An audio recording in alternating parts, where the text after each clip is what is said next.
As the investigation into the sex trafficking allegations against Matt Gaetz continue, we're learning more and more about his sordid past.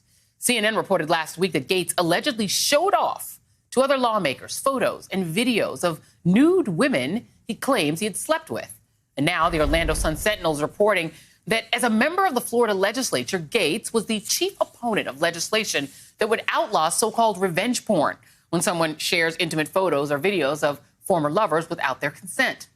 The Republican sponsor of that legislation told the Sun-Sentinel Matt was absolutely against it. He thought that any picture was his to use as he wanted to, as an expression of his rights.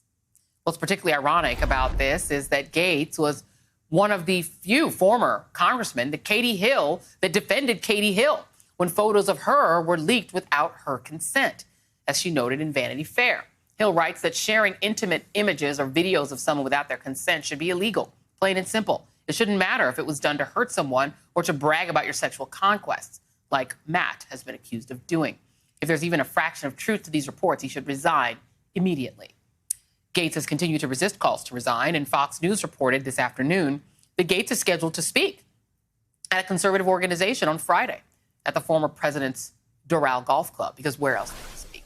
Joining me now, David Jolly, former Republican congressman from Florida, who's no longer affiliated with the party, and Mark Caputo, national political reporter for Politico. I'm going to start with you, Mark. Matt Gaetz seems to me to be on a smaller and smaller island. Donald Trump isn't there anymore to save him. And it seems like he did have a lot of haters, even inside of Trump world, who were rolling their eyes at him before and are now sort of snickering at him. And he went up against Liz Cheney, who, last time I checked, is still in Republican leadership, and he's kind of sailing out to sea. So where does he stand, as far as you know, politically? He's told his friends that he's in the minority of the minority.